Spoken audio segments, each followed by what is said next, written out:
Last night we had some visitors late in the afternoon. They were 4 people from Oxfordshire and one of them actually lived in Marrakesh. I didn't meet them, unfortunately, but Charles showed them around the refuge and he said it was a very good visit. But one of them said that she had been following us since 2020, and one thing that she admired, her words, Susan, for was the fact that she was prepared to challenge and speak out. Now, I can't swear those were her exact words, but that is as Charles told me. And that made me think very long and hard. And it reminded me that it is so important to be transparent, to tell the truth. And that way we have built the refuge. And I thought about in my head why the things that I said were seen in that way by someone who lived in Marrakesh.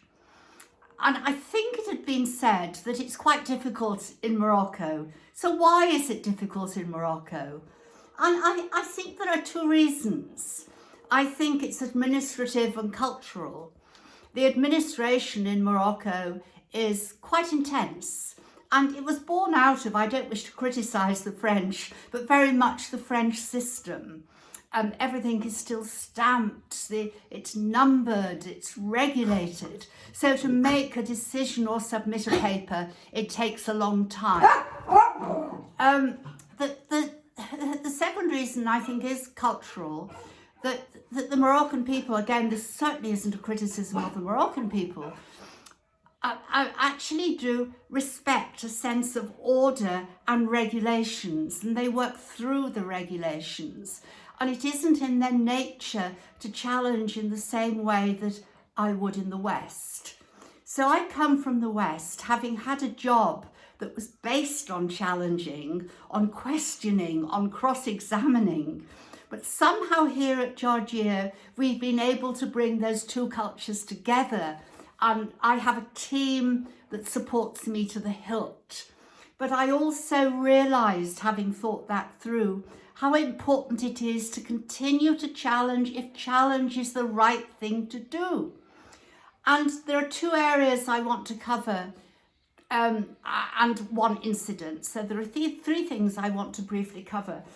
Firstly, as you know, we were delighted to have an accommodation with the authorities in Marrakesh and with the Wali. The Wali is in charge of the region. And we were thrilled that they were going to remove stray, abandoned animals pulling carts off the streets. And of course it was said, and I do understand it, that the streets have to be cleaned up for tourists really, because during the pandemic there were so many abandoned animals, there was so much poverty, and inevitably more abandoned animals are around the streets, and really tourists don't like it. Well, I've got news for the authorities. Tourists don't like animals to be treated in other than a humane way. And I've had message after message after message this morning that people will not return to Marrakesh whilst they see such as is seen as cruelty towards animals, and in particular the Kalesh horses, and I'll come on to that in a moment. Now, on the 29th of October, this programme started, and I've already indicated we are distressed. We believed that the animals concerned would be kept in a safe place for 4 days, and then they would come to us. We discover they were kept at the slaughterhouse. I won't go into that again, it's just too horrible to contemplate. But I'm not prepared to cooperate and lower or drop our standards. I do believe that when the local authority visited, they praised us to the hilt, they liked what they saw. And of course there is a way through. If we do this properly, it can only enhance the reputation of Marrakesh. But if it means I can't work with them, I won't work with them. I'll go alone. We own our land. I haven't broken any laws. All I've done is speak out. We will continue at our refuge here. And if necessary, I will raise the money internationally to do what is right for these animals. But of course, the local authority would miss out because they're going to miss the credit for having done things correctly. Which, of course, brings me on briefly to the Kalesh horses. I understand that the regular inspection is taking place today, tomorrow and Wednesday. And that is a combination of the authorities, Sorrick, Spanner. Spanner, in my view, very much take the lead. And I'm sure the city vet will be there. And they indicated that they're all committed to putting things back to pre-pandemic standards. Well, I'm sorry, I've got news for them all. Things changed during the pandemic. What are they going to do? Wave a magic wand and all the horses will suddenly get better? Or the roads will clear? Tourists will come back as they did before and want to jump on these calèches? No, times have changed. And my argument is that if we are a welfare organisation, association, and we look at our constitution, both in England and here, is it right that we should be supporting and encouraging the use of calèches? There could be another way. The numbers could be reduced. We could have specialised parks where they would be safe and not subject to horrendous traffic conditions. And of course, what you don't see when you're shown a photograph of a row of calèche horses, you don't see what we were able to show you when we were able to video and film in the appalling circumstances where they're kept when they're not working. And Mark, my grandson, said to me this morning, he said, it is just awful, it's horrible.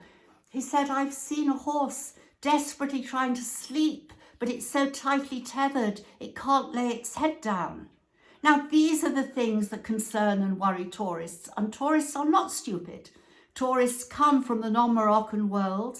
They come from the West, or Australia, New Zealand, Canada, America, where they are used to attempting to sustain animal welfare standards. They have a slightly different view, maybe, to the indigenous Moroccan population.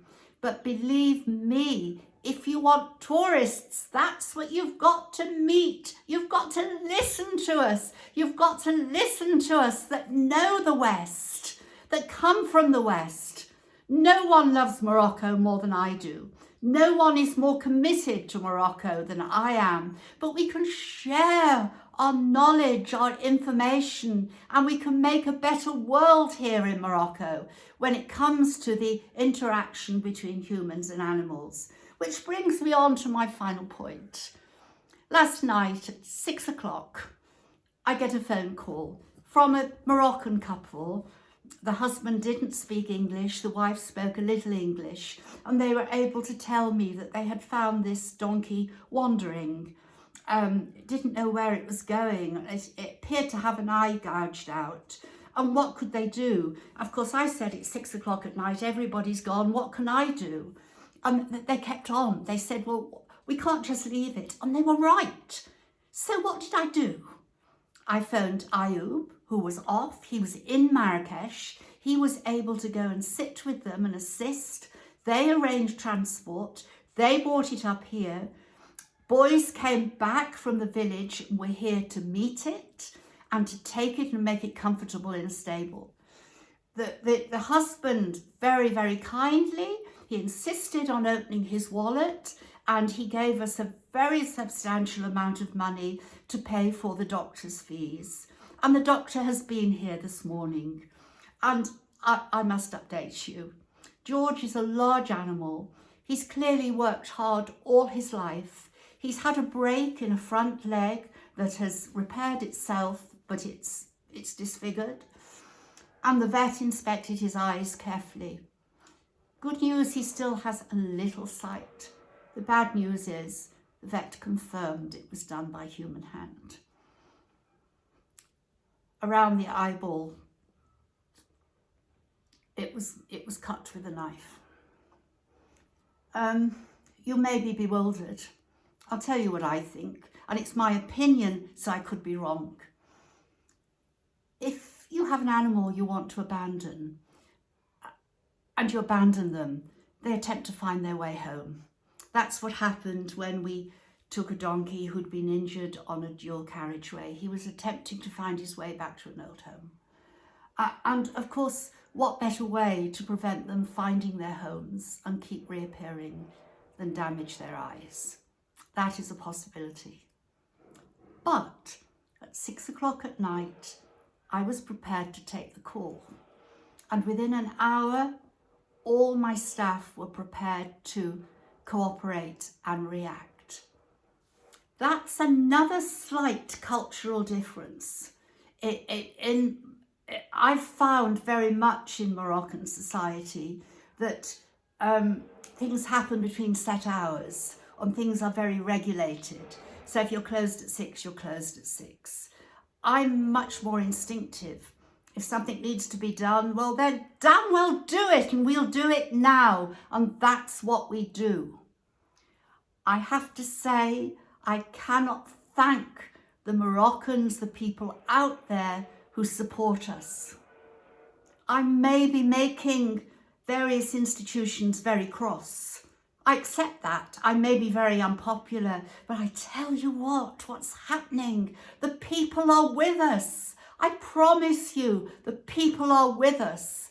It was Moroccans who saved that donkey last night. It was Moroccans who trusted us. It is Moroccans who surround an abandoned animal and insist the police take it to Georgia.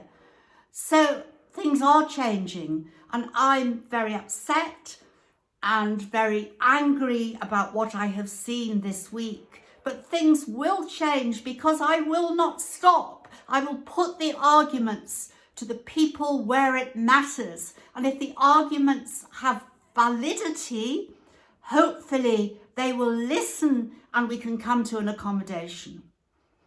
Bye for now.